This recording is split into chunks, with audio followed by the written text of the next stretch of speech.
Bonjour à tous et ceux qui nous regardent peut-être sur internet, sur Twitch. Aujourd'hui, Assemblée Générale Extraordinaire de Capitale du Jeu Vidéo, notre association. Et donc l'ordre du jour dont je vais vous faire part, on va commencer avec l'élection de la première capitale du jeu vidéo française, donc sur l'année 2024-2025. Ensuite, on enchaînera avec la présentation du hackathon Saisis CDJV faite par les étudiants A5 de cette année. On leur laissera la parole. Et ensuite, on aura peut-être un petit tournoi de Smash si jamais il y a des volontaires pour jouer. Tournoi de Smash sur Switch. Voilà, sans rentrer trop dans les détails, ça va être comme ça le déroulé.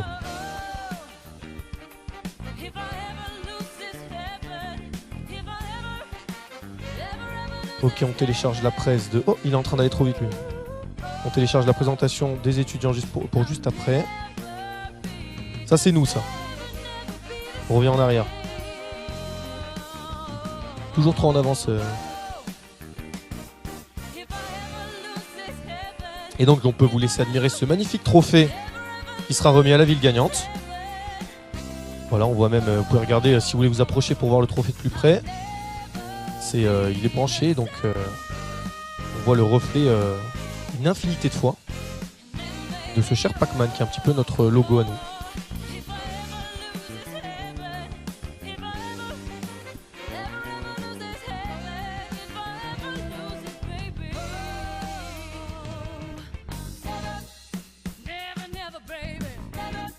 Bah très bien, bah affiche-moi le slide d'avant.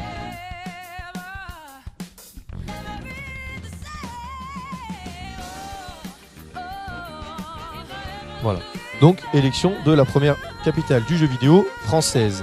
Donc on va rapidement se présenter pour ceux qui ne nous connaîtraient pas encore. Donc capitale du jeu vidéo, c'est une marque déposée pour la simple et bonne raison que si on va actuellement, et c'est dont on s'est rendu compte quand on a commencé à faire émerger l'idée de créer cette association, c'est si vous allez sur internet et que vous écrivez capitale du jeu vidéo française ou en France, vous tombez sur tout un tas de résultats de différents articles qui vous parlent de plein de villes, donc Montpellier, Bordeaux, Paris plus bas, et finalement on ne sait pas trop qui est quoi, et c'est souvent des villes autoproclamées. Donc on a eu l'idée de créer la première capitale du jeu vidéo française, donc une association qui va chaque année élire officiellement une capitale du jeu vidéo en France, puisqu'on a des capitales de beaucoup de choses, et comme le jeu vidéo c'est capital, on pensait bien faire en créant cette association. On va rapidement passer donc voilà sur l'association en elle-même. Donc c'est une association loi 1901 à but non lucratif. Pourquoi et pourquoi faire? Donc elle a pour but de dynamiser tout l'écosystème du jeu vidéo français et en créant des projets en lien donc avec le jeu vidéo dans son ensemble, puisque le jeu vidéo ça regroupe énormément de thématiques différentes. Et donc pour faire ceci, on met en place un appel à projet annuel ouvert aux membres participants de l'association. Si tu peux slider pour qu'on voit bien la deuxième partie. Voilà. Donc chaque ville peut adhérer et proposer un projet en lien avec le jeu vidéo, quel qu'il soit. Et à la date butoir de remise des projets, un jury se réunit et note les projets sur principalement, la notation est principalement basée sur l'originalité ainsi que les 3 piliers du développement durable. Voilà le règlement. Donc voilà, ça j'ai déjà expliqué, mais pour revenir dessus, voilà. Et la notation elle se fait ici. Donc 3 piliers du développement durable, économique, social et environnemental, 20 points sur chacun des 3 piliers, puis le projet en lui-même, la cohérence, l'originalité. Voilà. Et à l'issue de ça, on en arrive donc à aujourd'hui, le 14 novembre 2024, où on va vous révéler quelle ville française sera élue capitale du jeu vidéo pour l'année 2024-2025.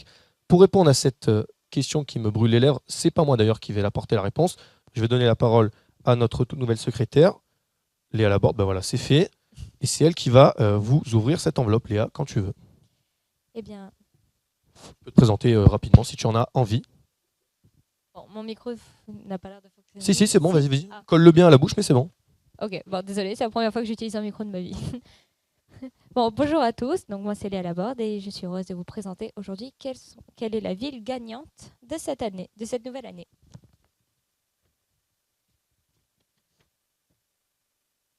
Roulement de tambour, en post-prod. Le titre du capital du jeu vidéo pour l'année 2024-2025 est attribué à la ville de Charleval. dans les Bouches-du-Rhône pour son projet RoboCompète.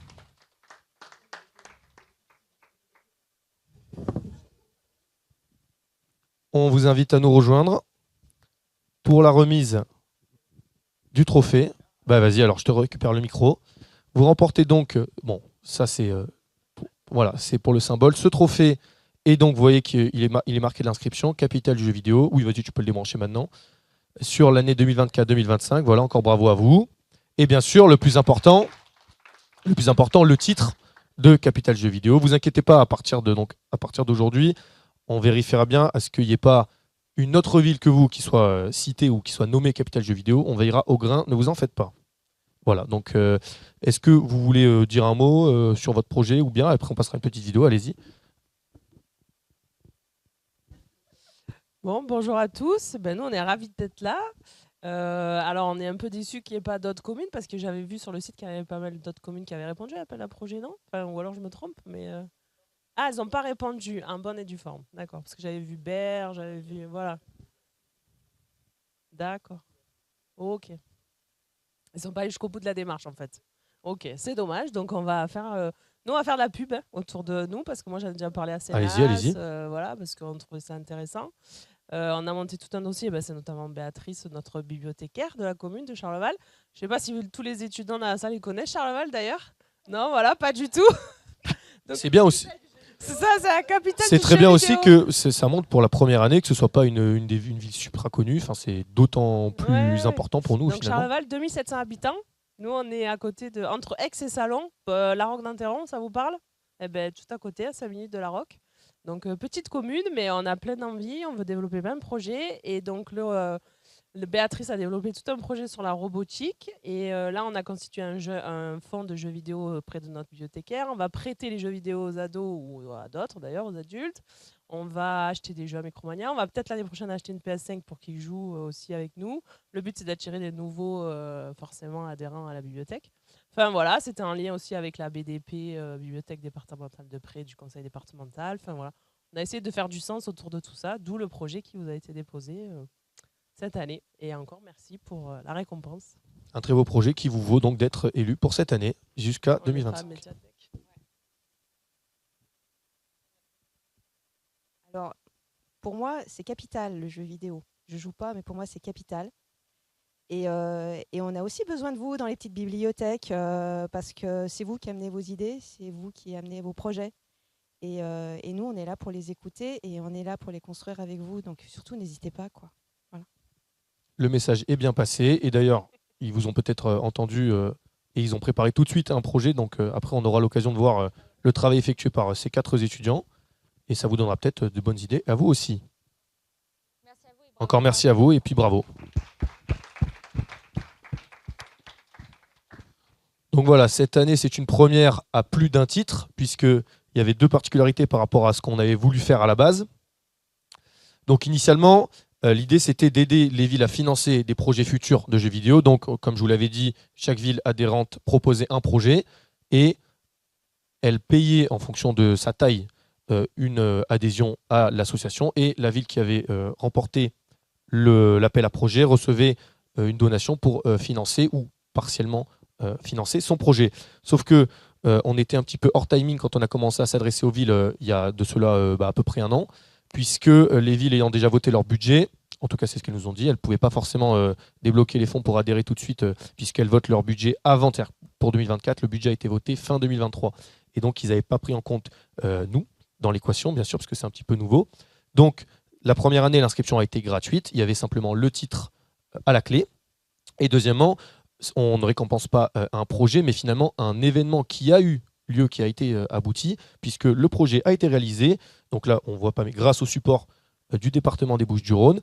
Et point positif de ça, on va pouvoir vous montrer une rapide vidéo qui résume un petit peu cette journée de RoboCompète, je rappelle le nom du projet, qui a été... c'était quel jour? Le 23 octobre? Non, je ne sais pas, je n'ai plus la date exacte. 23 octobre, oui, je me suis rappelé. Et donc, voilà une petite vidéo, un petit montage très rapide pour vous montrer ce que ça a été.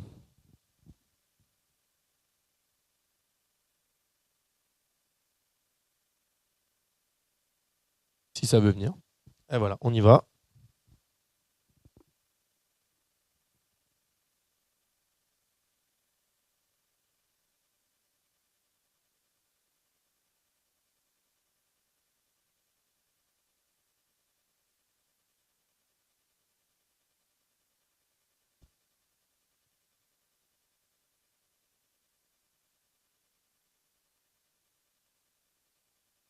parler un maximum. Vous êtes là pour échanger. Si je ne vous entends pas parler, c'est que ça ne marche pas. C'est impossible que vous travailliez correctement si vous n'échangez pas. Toute la partie axe non, non, ça c'est au-dessus. Tout va bien, c'est complètement aussi. Première partie, construction de robots en partant de zéro. Deuxième partie, programmation. Et il fallait en fait faire une chorégraphie qui allait être notée par la suite. Donc la programmation se faisait en Scratch. Il y a aussi la possibilité de les programmer en Python, mais là, pour plus de simplicité, c'était du Scratch. Et donc les juges sur la droite qui ont donné des notes et qui ont été vraiment sans pitié. Voilà, ils ont même ajouté des petites musiques qu'ils ont téléchargées à l'intérieur du robot. Ça, c'était la partie programmation. Et dernière partie, compétition. Et vous avez le stand ici. Donc en fait, c'est une course de relais. Il va y avoir... Attention, on revient. Attention, c'est le relais. Donc c'est bien du jeu vidéo, puisque ça se joue par écran interposé. Attention, vous allez être face à face. Est-ce que ça va être un duel fratricide? Oui, c'est tir dessus. Bravo à tous pour cette course endiablée. Je pense que voilà, il y avait vraiment beaucoup d'ambiance. C'était vraiment super sympa. Avec un commentateur des plus impressionnants. Débutant, mais c'était sympa. Et voilà les vainqueurs. Qui ont les eu Autobots. Leur diplôme de construction, etc. Voilà. Donc, c'était sympa.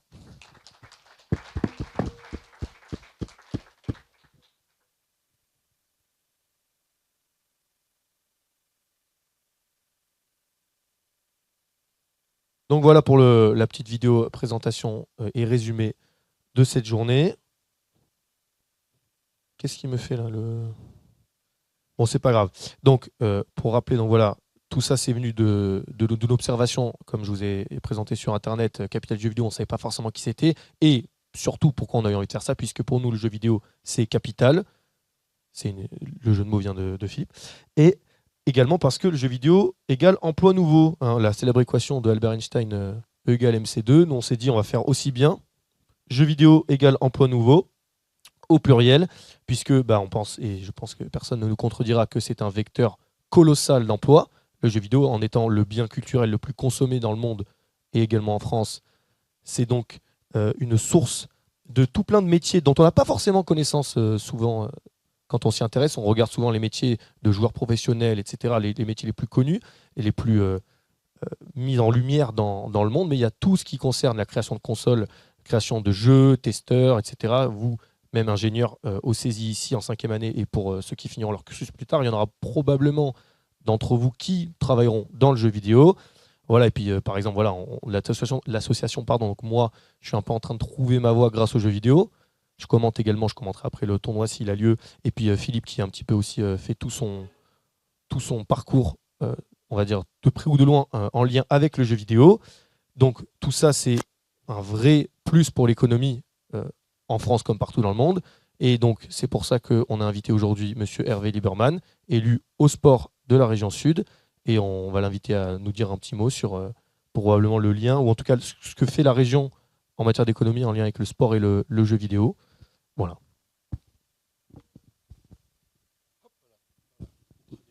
On va faire face à la salle jusqu'au bout, pour ne pas vous oublier de ce côté-là. Écoutez, je suis très heureux d'avoir été invité par Philippe Sion à venir vous dire un petit mot autour des jeux vidéo. Président, merci de votre invitation. Madame l'adjointe de la ville de Charleval, en tant que président de la commission sport de la région, on était très concentré jusqu'au début de ce mandat sur les sports traditionnels. Je vais m'enlever du projecteur parce que j'ai un plein soleil avec le jet lumineux. Donc très traditionnel, et il nous est venu assez rapidement l'idée de poser la question à des pratiquants de sport traditionnel. Combien d'heures tu fais de sport par semaine? Entre 2 et 4 heures. Assez rapidement, d'ailleurs, ils vous répondent, enfant, fille ou garçon, le sport de papa ou de maman. On te parle de sport, on ne te parle pas de... Non, mais c'est maman qui m'a amené au sport ou papa, donc 2-4 heures. Et la question suivante, c'était combien est-ce que tu joues aux jeux vidéo? Et là, les yeux s'éclairent. Oui, bien sûr. Combien de temps tu en fais par semaine? Entre 15 et 20 heures. Et là, on s'est dit, oula, Il va y avoir un schisme à un moment et il y a une rupture qui peut aller jusqu'à une fracture. Donc restons éveillés sur le sujet. Ça a provoqué pas mal de débats, hein, parce que évidemment, quand on parle de jeux vidéo, on a beaucoup de gens qui nous contrent pour dire qu'il faut cesser de pousser les gens à se mettre devant des écrans, de s'isoler. Enfin, il y a tout un tas de mauvaises raisons pour lesquelles on vous dit qu'il ne faut pas s'intéresser aux jeux vidéo. On s'est un petit peu obstiné et on a monté, on a réservé un budget à la région, mais comme d'autres collectivités, je pense au département des Bouches-du-Rhône, je pense à la métropole qui commence de s'y intéresser, à de belles actions, puisqu'il y a eu une très belle journée organisée par Zeraton récemment avec une... L'ascension de Zerator, tout à fait, au Dôme à Marseille. Ah oui, non, l'année dernière au Dôme, pardon.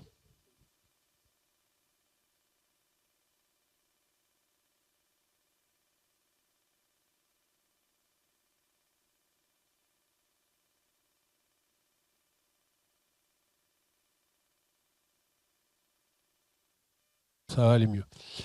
Donc l'idée, c'est de garder ce contact avec cette jeunesse, mais au-delà de la jeunesse, c'est voir ce que vous nous avez expliqué il y a peu de temps et qu'on est en train de vivre, y compris dans nos villes des communes, c'est que c'est aussi un développement vers de nouveaux métiers.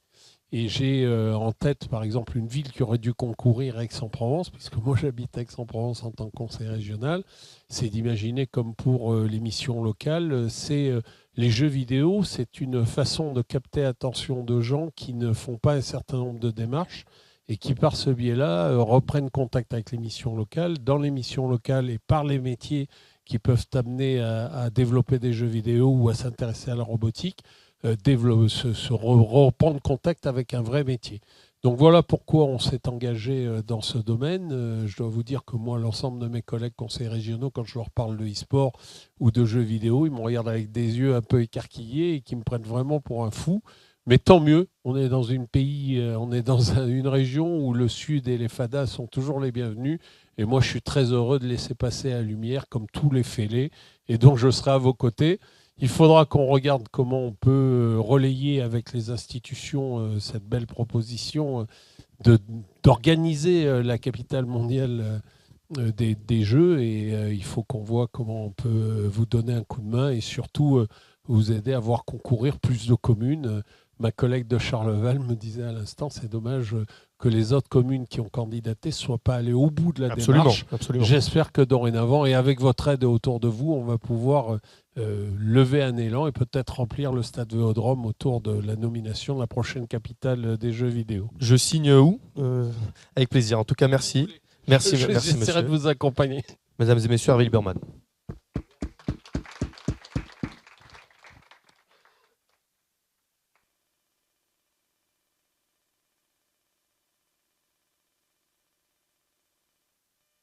J'ai fait la même gaffe. Donc merci monsieur pour ces mots et ravi d'avoir votre appui et l'appui de quiconque pour l'année prochaine. Maintenant, on a fini avec Capital Jeux Vidéo pour le moment, mais il nous reste quand même quelque chose à dire, bien sûr, c'est quelle ville sera élue capitale du jeu vidéo pour l'année 2025-2026. Puisque donc tout à l'heure, on avait la même slide, elle a été légèrement modifiée. Maintenant, on est tourné vers l'avenir et on espère voir plein de villes concourir. Bien sûr, n'importe qui peut participer. Plan de cul, on y habite, donc ça nous ferait plaisir. Monsieur Lieberman vient de parler de sa ville d'origine, enfin sa ville où il réside, Aix-en-Provence. On pourrait penser n'importe qui, voilà, Saint-Étienne, de plus en plus gros, Paris, peut-être, ou bien Trifouilly-les-Oies, comme dirait, puisque n'importe quelle ville, je le rappelle, peut s'inscrire et on essaiera de respecter un principe d'équité, d'égalité des chances.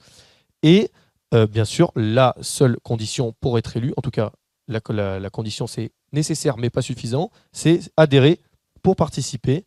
Donc voilà, bien sûr, les inscriptions sont ouvertes à partir de demain, je dirais, ou même d'aujourd'hui à la fin de la cérémonie. Et donc voilà, si vous avez le message à faire passer à n'importe quelle ville, n'importe quelle commune, allez-y, vous donnerez nos contacts et on prendra tout le monde avec plaisir. Maintenant, on va pouvoir laisser la parole à nos étudiants A5 du CESI qui vont vous parler et vous annoncer le lancement du hackathon des A5, donc, qui se tiendra, il me semble, on a déjà fixé la date, le 30 janvier 2025. Et ils vont vous présenter toutes leurs idées. Donc, vous voulez des idées, là, vous allez voir qu'ils ont fait un très bon travail. Même si c'est que le début, il y a déjà beaucoup de choses, de très bonnes choses. Donc voilà, je ne sais pas qui veut prendre la parole en premier, mais allez-y. Oui, n'appuyez pas sur le bouton central, hein, conseil important, oui. Alors, pour faire cette transition par rapport à l'association en fait, de la CDJV et à notre projet, faut savoir que dans notre école s'ouvre une nouvelle salle e-sport. Et afin de l'inaugurer, donc il y a des hackathons qui sont organisés durant cette année. Et il y a parmi eux donc, notre projet d'ingénierie durable. Et je vais laisser la parole donc, à notre porte-parole. Eh ben bonjour, est-ce que le micro fonctionne normalement? Je crois que oui, c'est bon, nickel. Ouais, il faut vraiment le coller, ouais, c'est assez particulier. Donc aujourd'hui, on va donc vous présenter le projet ingénierie durable fait par donc Léa, moi-même, Maxime et Lisa. Si j'ai bien compris, on est sur Twitch. Ça, c'est super. C'est assez incroyable. Bah écoutez, vous pouvez passer à la slide suivante et on va commencer. Ah, ça va, toi. Bon, d'abord, pour commencer, qu'est-ce que c'est l'ingénierie durable? Donc, globalement, c'est une discipline qui applique les principes de l'ingénierie et de la conception pour promouvoir un développement social et économique positif tout en minimisant l'impact environnemental. Le but, ça va être donc voilà, de faire quelque chose d'assez social et économique tout en étant assez écologique, de ne pas faire de gaspillage, ce genre de choses. Je peux avancer. C'est qui contrôle le diapo pour savoir? D'accord. Ok. Donc, quel est l'objectif de ce projet? Le plus gros objectif qu'on a, c'est de sensibiliser. Voilà. On va vouloir sensibiliser sur certains points, qu'ils soient sociaux, économiques, culturels. C'est vraiment notre objectif. On va pouvoir gérer un budget, ce qui n'a pas été fait auparavant. Donc, on va pouvoir avoir qu'est-ce que c'est qu'un budget, comment le gérer. On va animer un événement, donc le temps d'une journée ou d'une demi-journée, on ne sait pas encore, pour créer un événement sur la chose. Je sais pas. On va donc gérer une équipe. Alors, on est 4, on doit savoir gérer, on doit savoir vraiment comment on va se débrouiller chacun de notre côté. Gérer la logistique, donc préparer l'événement, parce que dans notre cas, ça va être en plusieurs parties. Donc, comment on va gérer l'événement, qu'est-ce qu'on va vouloir faire. Mettre en place une communication, donc des affiches, tout ce qui est signalisation sur le show, ça va être important. Et nos partenariats, donc voilà, avec, avec la capitale de jeux vidéo. Excusez-moi, je ne me souviens jamais. On peut avancer.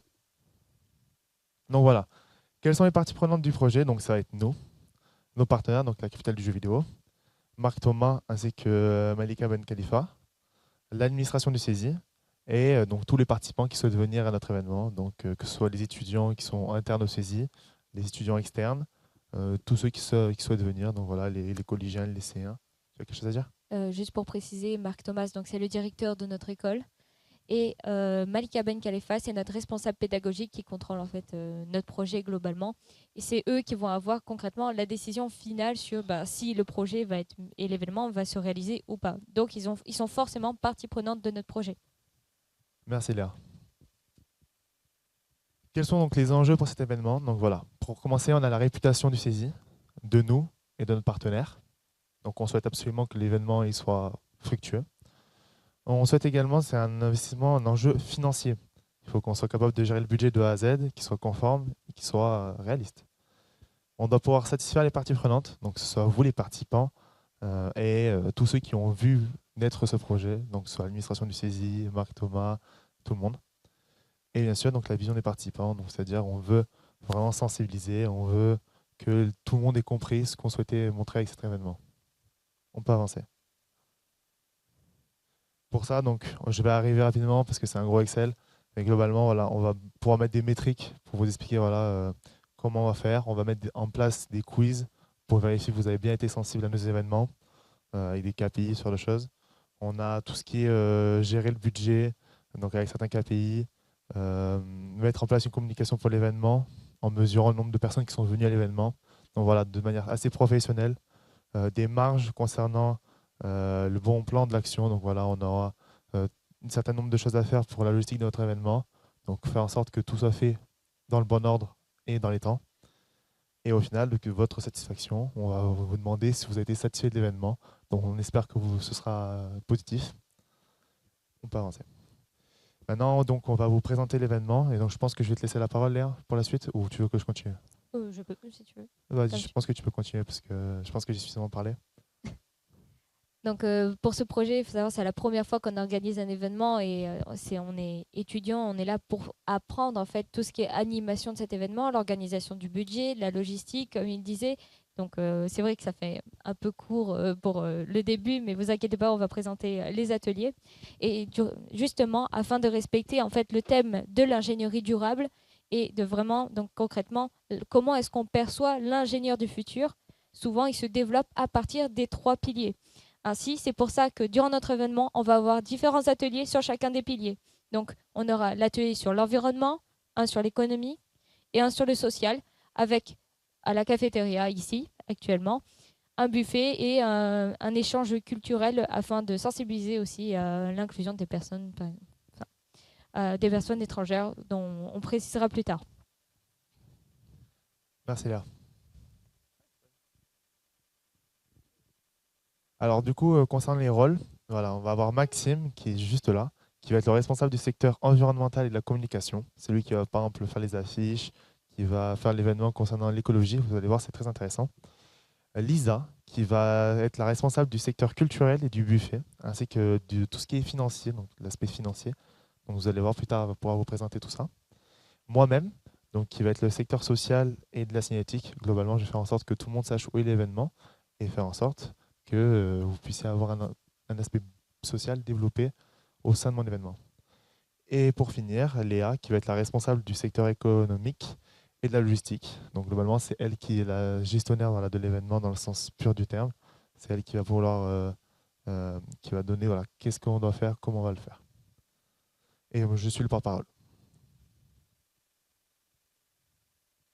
Alors pour commencer, on va vous présenter donc l'atelier sur le thème de l'économie. Donc on se dit comment est-ce qu'on peut faire un atelier qui va traiter le pilier de l'économie, parce que sur l'environnement, il y a eu beaucoup de sensibilisation dessus, sur le social aussi.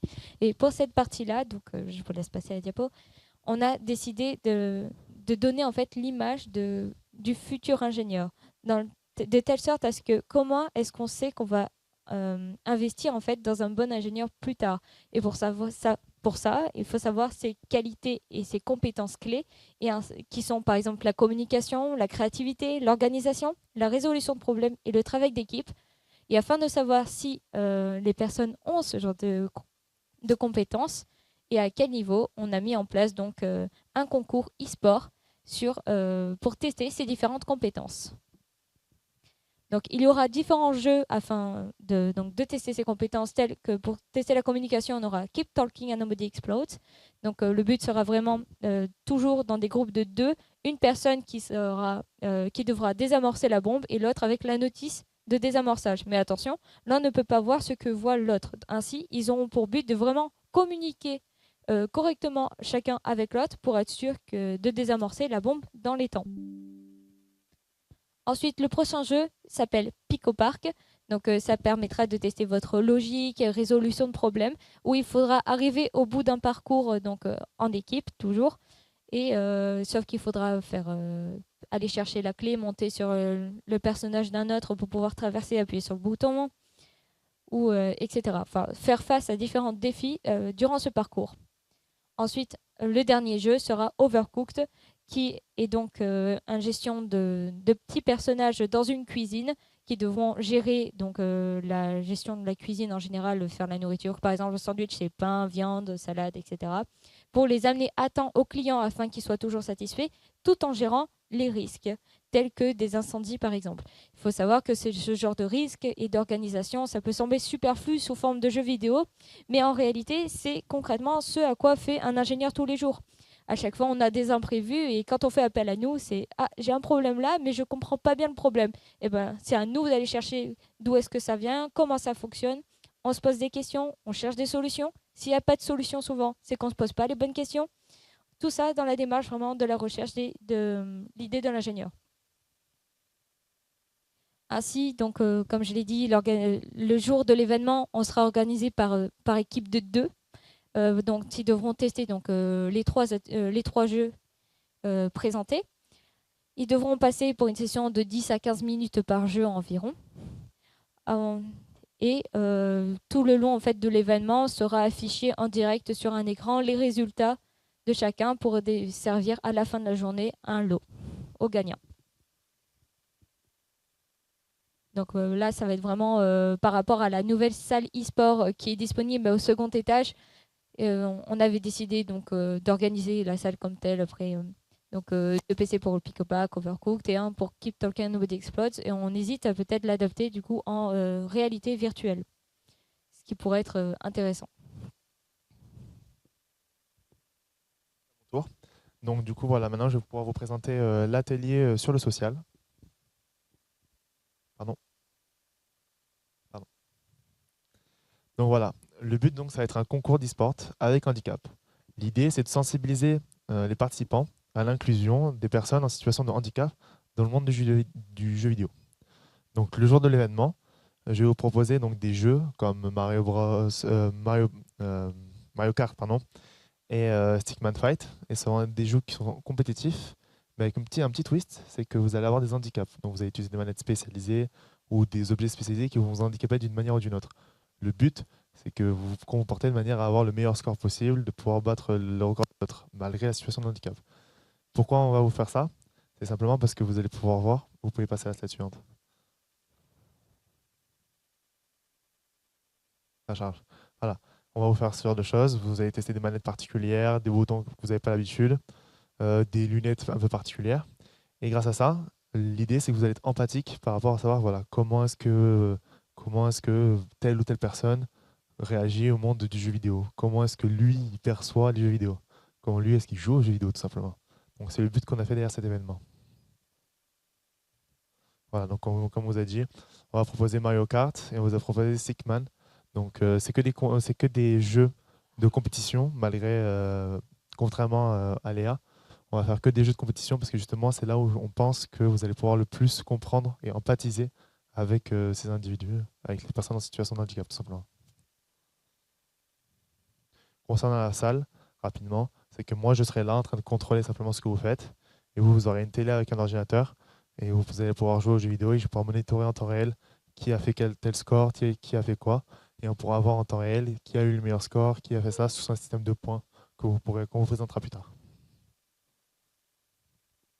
Ok, alors moi je vais prendre le relais sur un aspect un peu plus environnemental, mais sans utiliser d'écran d'ordinateur parce que j'avais pas envie. J'avais plutôt envie de faire un jeu de cartes. Voilà, donc l'atelier ça va s'appeler EcoKO. Vous m'excuserez pour les fautes d'orthographe, mais c'est pour une question de design. Objectif, ça va être de sensibiliser le grand public aux risques climatiques. On est dans un environnement où la planète subit des environnements climatiques de plus en plus intenses, on le sait, on le voit. C'est de pire en pire en Californie, de pire en pire en Espagne. C'est des environnements qui commencent à devenir beaucoup plus dangereux. On a des habitations qui commencent à être dans des zones dangereuses et qui ont été construites dans des zones qui n'étaient pas dangereuses, donc qui deviennent dangereuses. Et le but du jeu, ce sera du coup d'encourager la coopération, faire découvrir les actions concrètes, quelles actions une commune de petite, de moyenne, de grande taille peuvent faire contre cet environnement qui devient de plus en plus puissant, avec du coup une population qui a une puissance, on va dire, qui stagne par rapport à ça.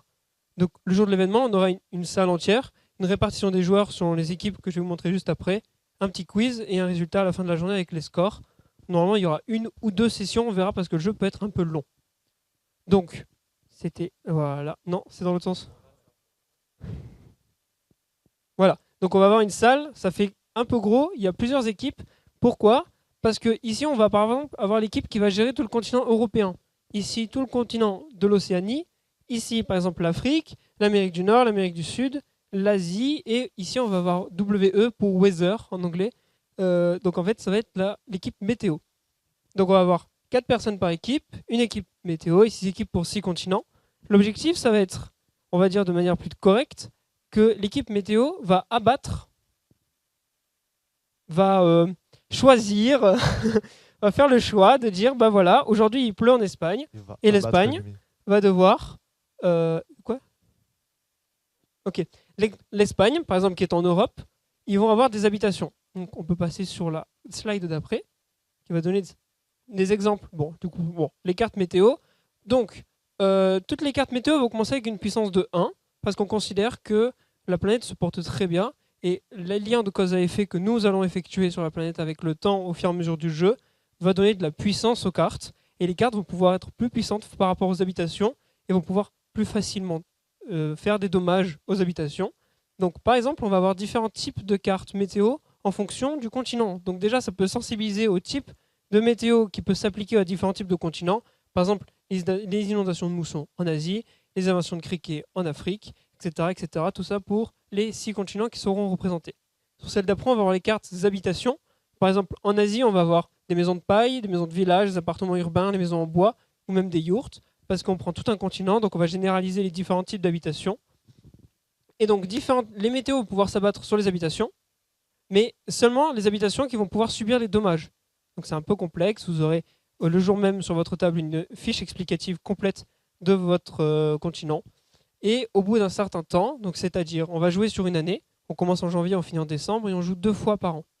Pour le moment, c'est un jeu qui est encore en phase de test. Il va y avoir des textes d'expérimentation au sein du CESI. J'aimerais avoir beaucoup de volontaires qui vont me donner des retours parce que ça peut un peu me motiver. Ça me permettra aussi d'équilibrer la puissance du jeu puisque comme vous voyez, on aura des cartes de protection et des améliorations d'habitation. Voilà. Les cartes de protection, elles peuvent être générales, elles peuvent être globales. On peut instaurer par exemple un canal de déviation des eaux pour éviter que les eaux de pluie ne s'abattent dans le village, mais plutôt qu'elles déroutent le village et donc on n'a plus ce problème-là. Et après, on peut avoir des cartes d'amélioration d'habitation, des renforcements, qui peuvent par exemple rajouter des fondations plus solides aux habitations ou alors des extensions pour éviter justement ce genre de problème en fonction de quel type d'habitation. Et donc le déroulement de la partie, j'avais commencé déjà à le dire, on a une alternance de jour et de nuit des continents, c'est-à-dire que vous aurez une phase dans laquelle vous pouvez réfléchir à quelle intempérie va pouvoir s'abattre. Et par exemple, au début du 3e mois, au mois de mars, il va y avoir 3 habitations par continent. Et à ce moment-là, les météos, on va considérer qu'il y a le réchauffement climatique. Donc là, il y aura vraiment un échange avec les joueurs. Et les météos vont prendre de la puissance et de l'ampleur. Et donc le jeu se termine dans le cadre, Le jeu se termine dans le cas où vous n'avez plus d'habitation. On n'a pas encore mis la population, on pense que c'est une mauvaise idée. Parce que ça passe dans un autre système où là, on est vraiment sur la géopolitique, on rentre dans un domaine beaucoup plus compliqué, on va rester vraiment sur du social et de l'environnemental. Ça sera déjà très bien.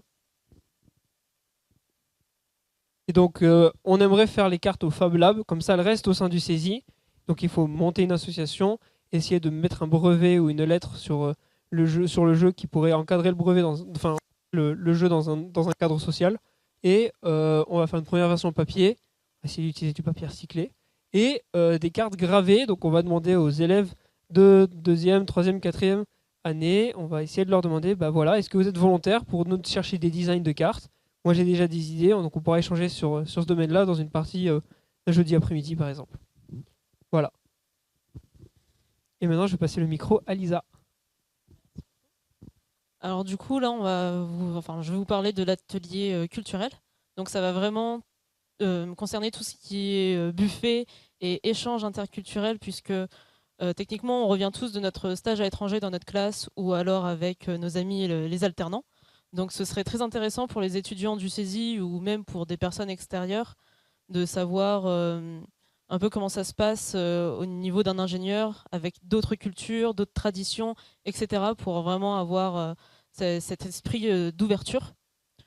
Et aussi pour, en général, soit aider les étudiants ou alors les sensibiliser sur cette différence culturelle entre la métropole et les autres cultures. Donc ce serait présenter une culture par stand avec... merci. avec du coup...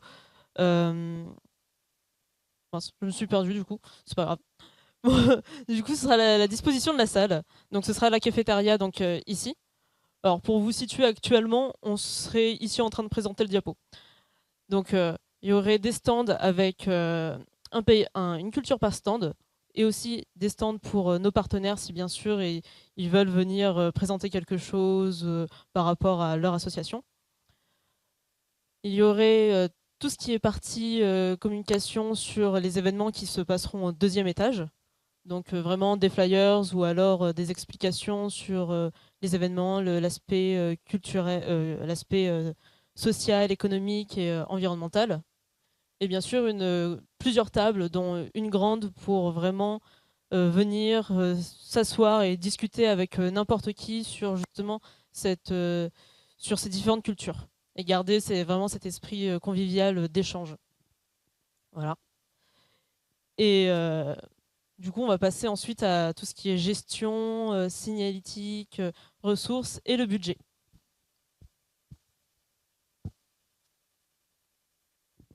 Alors, pour l'affiche, on a décidé de faire quelque chose qui est quand même assez facile, visible, comme vous pouvez le voir.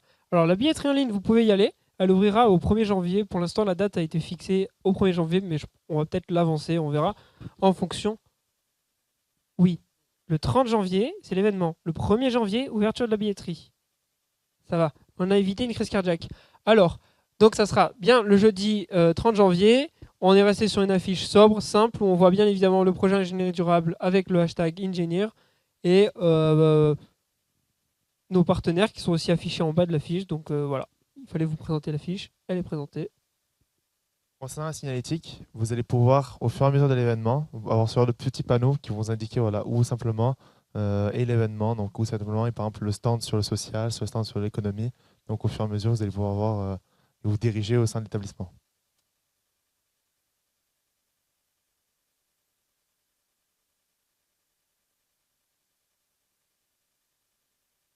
Bon, du coup, là, c'est vraiment la billetterie que vous pouvez avoir sur le site Billetweb, si je ne me trompe pas, voilà. Donc, si tu as des détails, Maxime, tu l'as déjà expliqué juste avant. Non. Voilà, bon, on peut passer du coup. Et maintenant, le petit côté un peu plus délicat, donc le budget. Alors, actuellement, il n'est absolument pas complété puisqu'on doit encore demander aux alternants s'ils veulent présenter du coup leur culture et savoir s'il faut justement rajouter de la nourriture ou pas par rapport à eux. Mais vraiment, pour le moment, ça va être l'achat surtout des jeux vidéo et du matériel pour tout ce qui est côté social avec le côté handicap. Donc les manettes qui vont être un petit peu chères, mais ça reste important. Donc pour le moment, c'est vraiment prévisionnel. On va compléter le budget au fur et à mesure. Et bien sûr, ça va aussi dépendre du budget accordé par le CESI. Et donc, ce serait voilà, divisé en plusieurs portions. Donc, la location du lieu, bon, il n'y a rien du tout, puisque merci le CESI, on peut avoir nos salles ici. Ensuite, ça va être avec tout ce qui est matériel, donc pour les différents piliers. La restauration, si on va aller voir un traiteur, ou alors si on peut un peu économiser, le faire maison. Ensuite, il y a la décoration des lieux, la communication avec les flyers, des affiches, etc. Des cadeaux pour les invités, parce qu'on n'oublie pas que c'est un concours e-sport. Donc, il y aura des petits concours donc, dans les piliers. Mais au final, on va réunir tous les participants, bien sûr, s'ils veulent bien participer à tous les piliers. Et donc, il y aura un gros concours et ils vont gagner des cadeaux. Bon, on ne sait pas encore, on vous laisse la surprise. Voilà. Et ensuite, pour la sous-traitance, donc pour le traiteur. Enfin, juste pour nous en tant qu'étudiants, pour la partie gestion en fait, de notre projet en général, on a défini du coup les différentes tâches qu'il y aura à faire au sein de notre groupe. Donc pour ça, on voit toujours notre objectif principal, donc sensibiliser les participants sur l'ingénierie durable. Et pour ça, on aura à traiter donc les différents piliers environnemental, sociaux et économiques. Et enfin, tout ce qui est un peu plus nouveau pour nous par rapport à la gestion de projet, c'est-à-dire la communication, la gestion budgétaire et la vérification des satisfactions des différentes parties prenantes. Ainsi, on différencie sous différentes tâches telles que la communication, donc comme on l'a dit, faire le poster, les flyers, le logo, ainsi que valider le matériel pour la signalétique et faire le plan de sa disposition. Enfin, pour vérifier la satisfaction des parties prenantes, on peut mettre en place des enquêtes de satisfaction qu'on vous transmettra à la fin de chaque atelier afin que vous nous donniez votre avis en fait, sur notre événement. Comment est-ce qu'on va gérer la réservation des salles et notre organisation en général. Enfin, on a une partie pour la gestion budgétaire où on faudra gérer donc, les différents jeux, combien ça coûte, le buffet, combien ça va gérer, enfin comparer en fait le budget de base au budget final. Et enfin, tout le matériel, donc tester les différents jeux, le matériel et d'autres matériaux superflus.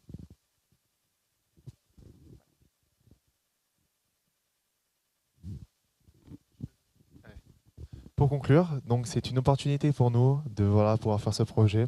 On espère que vous allez venir en masse et que notre projet va vous plaire. On espère que notre partenaire est content de faire ce petit projet avec nous et de voir comment ça va évoluer et si ça va vous satisfaire. Merci beaucoup de nous avoir écoutés. C'était long.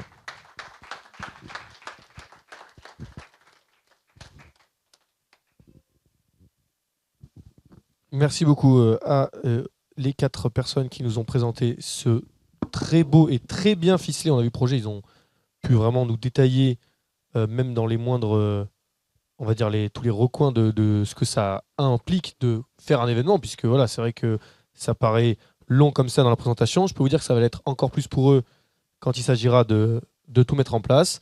On va pouvoir saluer peut-être Monsieur Hervé Lieberman qui va nous laisser, puisqu'il a encore, je pense, beaucoup de choses à faire dans sa journée. Encore une fois, merci à lui pour sa présence et pour ses mots d'encouragement. Sinon, d'ailleurs, pour le matériel accessible, on avait rencontré une association qui s'appelle Handy Gamer qui fait du matériel accessible adapté. Donc, on va essayer de contacter, voir si jamais il peut également se greffer au projet pour fournir le matériel, par exemple, puisqu'il construit en fait, pour vous faire une rapide présentation, c'est un père qui a eu un fils qui a été frappé par un handicap et qu'il a décidé en fait de bosser pour lui faire des manettes adaptées pour que son fils puisse continuer à jouer à tous les jeux auxquels il jouait auparavant. Et donc ils construisent des manettes inclusives et accessibles. Donc pourquoi pas passer par eux également. Ça permettrait de réduire les coûts et puis de présenter, on va dire, l'association Handy Gamer. Voilà. Ok, très bien. Donc on a fini donc avec les 2 plus gros morceaux, on va dire, enfin les plus importants de cette journée. Voilà, merci déjà pour votre attention. S'il y en a qui veulent rester pour jouer, avec plaisir, et pour manger, bravo encore une fois à Charleval. Et puis la course est lancée pour l'année prochaine.